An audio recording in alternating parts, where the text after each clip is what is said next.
Hey, what's up, guys? So this is a response to Mr. Richard Fain's recent video on if reparations would be the key to uh, financial freedom for Black people.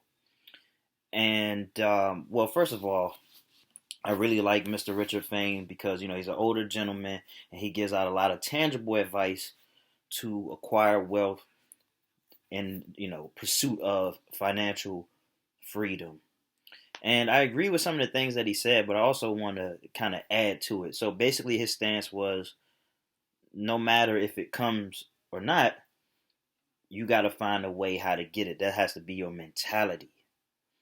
Now, I had read through the comments a little bit, and you know, I got to agree with some of the guys. Even though he didn't touch on it, that doesn't mean he doesn't necessarily feel this way.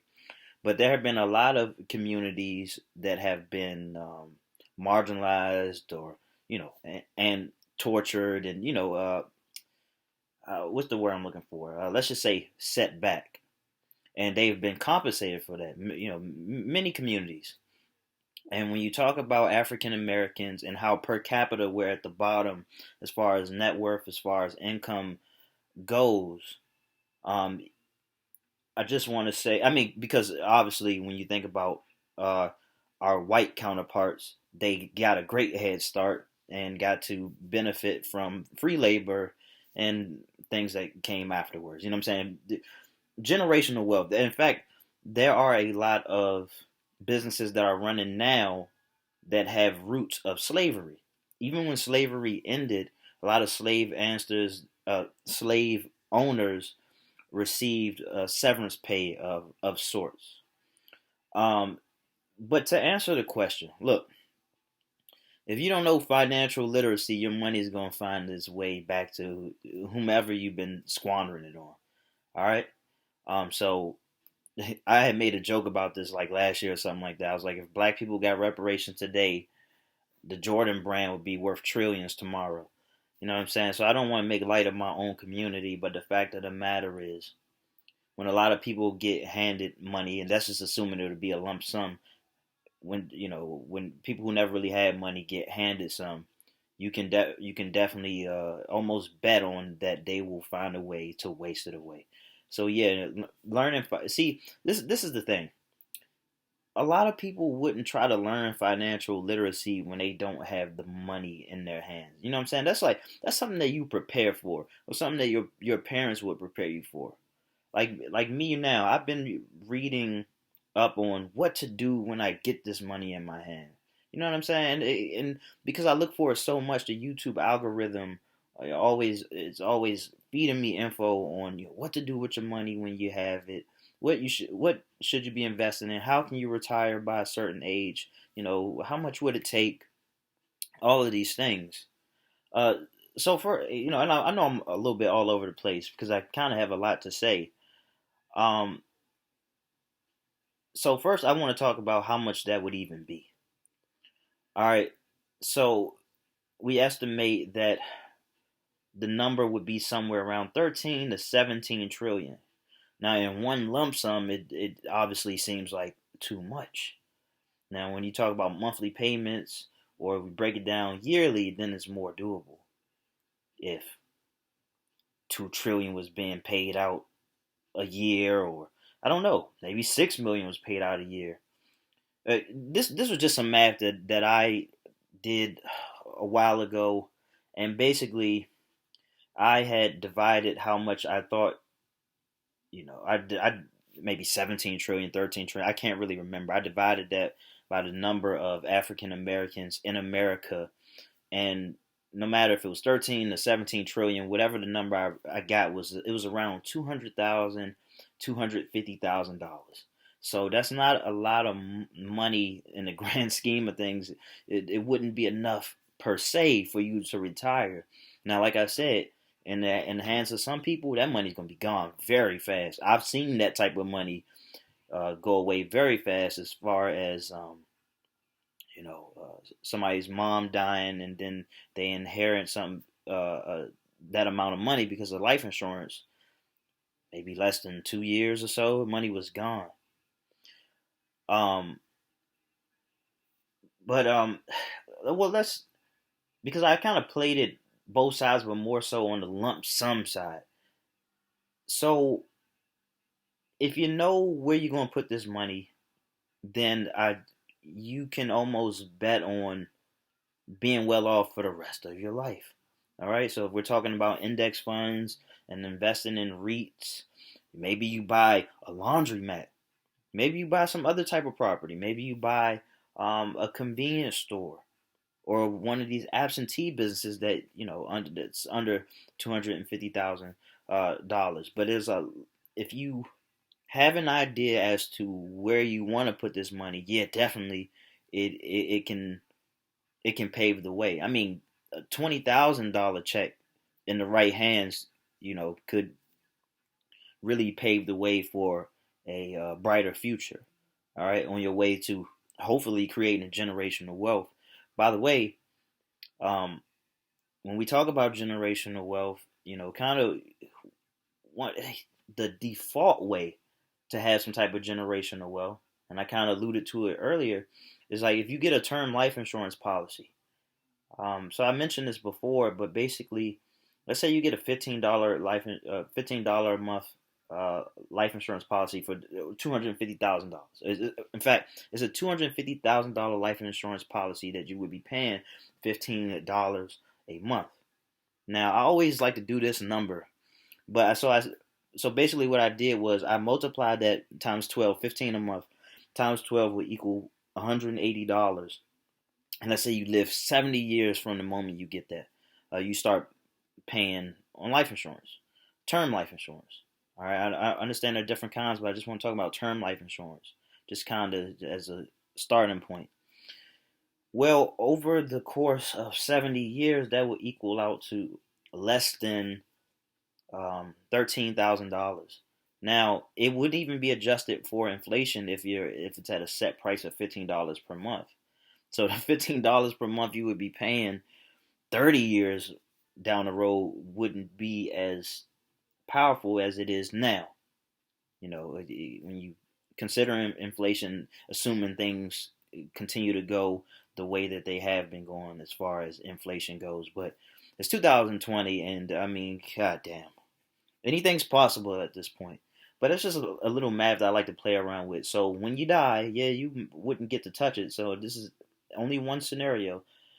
When you die, you'd be leaving behind $250,000. Okay? Now, $250,000 is not going to be what it's worth today, but I mean, hey, it's $250,000. Should be a nice amount by by the time you die, and also that won't be the only thing you'll be banking on. Hopefully, you'll be banking on other investments, and maybe you got your passive income going. But yes, $250,000 in the right hands will equal financial freedom. Unfortunately, everybody won't be able to save themselves. I mean, that's just how it is, man. It's a matter of paradigm. It's a matter of not even having the knowledge or the wherewithal to even think, where can I put this to make more money? Some people will put it in a savings account. It'll get a little interest, but not much. And, maybe they keep working their job. Some people will quit their job and just try to ride that out for a little bit. The way that I would carry it if I were ever to receive a lump sum is that I would definitely be looking for um, some accounts to max out as far as the Roth IRA, the Roth 401k, I believe that's what it's called, and would possibly, I would definitely be doing REITs. And right now I'm learning on allocation. So what percentage will be going here, what percentage will be going there. I potentially would be buying some property, but when it comes to real estate, I'd rather invest in the companies that invest in real estate as opposed to having my own property. Now, I may change on that. It's just because there comes some annoying expenses that I don't even want to have to deal with, like plumbing or perhaps somebody ruining my property, which that comes with a long list of headaches. And like I remember a Jewish investor saying once before, He said, I'd rather own 10% of 10 properties as opposed to 100% of one property. And from the moment I heard that, I damn near couldn't consider looking back.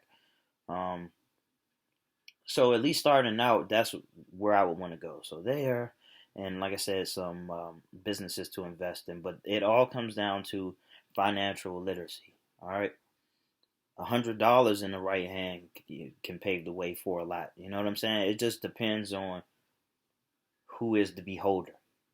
I can't speak for the whole black community. I can definitely speak for myself. You know, I kicked when I was 18. I inherited $20,000. It was something that was just put away for me for a long time. My father died when I was 2 years old. He was only 17 years old when he died, by the way. It's crazy to think about that. I outlived my father by about 13 years now, 12, 13 years. And I had good intentions. I was like, man, I gotta find a way to make this flip. That was my mindset. But I wasn't thinking hard enough. I didn't have a job. I got into a shitty college that's shut down. Like, you can't even call it a college. It was ITT Tech. Remember them? And I put my money into a scam of a real estate program that I saw on TV. Boy, I was very wet behind the ears. That set me back. Then I bought a lot of things that didn't really appreciate. Now I had the mindset, but I was just not ready. So sometimes when I think about that, when I was thinking about that last year, I was like, man, that money right now in my hands, I could really make a flip with that. But again, it all comes down to preparing for things like that. So when you get this money, you don't feel like you gotta spend it. That's the thing, man. People feel like they have to spend it or it's gonna go away. You know what I'm saying? Like it'll kill you if you don't spend it on liabilities. And so the mindset has to be, okay, I'm gonna put this money somewhere where it can make me more money. Not no measly 0.50%, not no 1%, not even 3%, man. We talking about something that we can live off of for the rest of our lives, even if not at that point. All right, now something that I see that's probably more realistic as far as reparations going would probably be because I don't think you should put too many stipulations on it, like, oh, you can only do this if you can pass this test or whatever it is. No, you give out the money just like you give out welfare, like you give out, like you gave out reparations to other communities. But one thing that I would be willing to settle for is that if it would be a monthly thing. So, and I feel like that would get a lot of people, that would keep a lot of people out of trouble as far as burning through the money. That doesn't mean they're not going to, but it's going to take a little bit longer. So, above the poverty line, all right. So I guess the poverty line is, say 24,000 maybe, all across the board. Now, 24,000 in New York. I mean, good luck. But I'd say maybe $5,000 tax free per month. So over years, 60,000. So you could call it, maybe that's like a 3-year plan.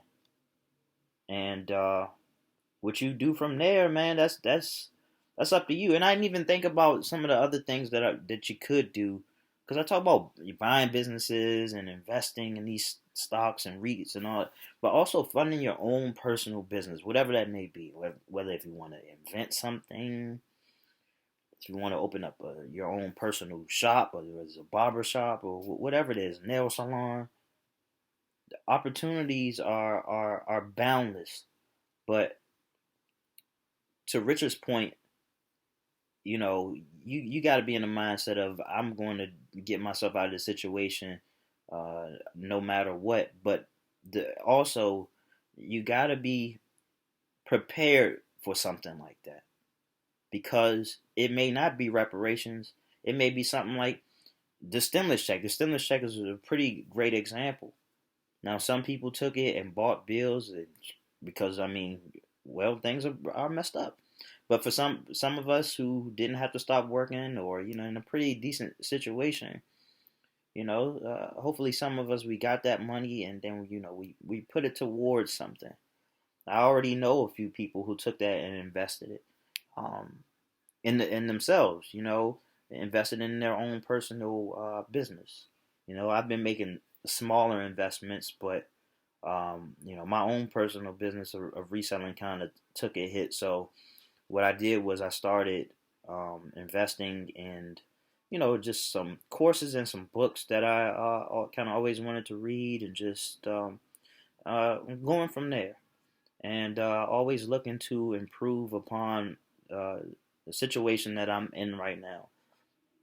So, I never betted on any type of reparations finding its way to me. Um, so I won't be feeling, upset if it never happens, because I mean, the people who truly deserve it, they never got it. But the next best thing is for their descendants to have it, so they can really get their hands on some assets, on some resources. All right, that's what's going to help us get back to the top. Not money being handed to us, but even though it's money earned, even if we weren't in the slave fields, it's money earned. All right. If I work for something and I don't get it, my descendants deserve it. All right, because I did it for them. All right, and I forgot what I was about to say, but to wrap this all up, the money's in the right hands, and hopefully by the time this does happen, a lot of people are in a greater mindset, but can't really bet on that. Oh yeah, that's what I was going to say. I was never really betting on it in the first place, because I mean I can't really live my life, going off of what may be, or even if I'm so certain. If I don't see it in front of me, I can't even really say, okay, it's a done deal. To me, it still somewhat seems like a long shot.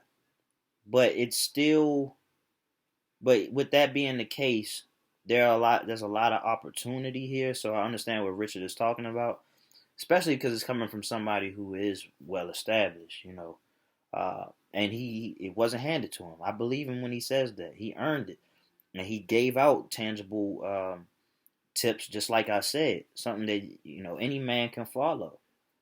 Um, so I mean, so that's where my mind is. I'm not looking for the government to try to bail me out when I mean, centuries and went by, and there were no signs that that was really going to be the case. It may end up being the case. I don't know. Couldn't even tell you when that would be, especially with everything that's going on right now on this date of June 5th, 2020. But best thing I can say for you guys is prepare. Always keep your ears to the information, your eyes in the books, and it's just. I mean, I can't really stress that enough. Some people, they don't move, and then by then it's probably too late. But they don't move until it's right there in front of them. Sometimes you have to move by faith. But this isn't even just faith, because these are tangible tactics. What I was referring to as far as what to invest in, even if you only got a little bit of money, because there's compound interest. You know what I'm saying? So yes, it's part moving by faith and planning to be in a better situation tomorrow, next year, 10 years from now than you are right here and now. And do everything you can to get into that situation. Whatever sacrifices you need to make. If that means you need to stop smoking weed and drinking, or stop hanging around certain people, or you got to stop playing the game as much, stop watching TV as much, then so be it. All right, that these are investments as well. How you choose your time. In fact, it's very important. I'm talking to myself right now. I really am. All right, but with that being said, best wishes. Always strive for something greater than your situation, especially if you hate your life. That's kind of grim, but yeah. Take care.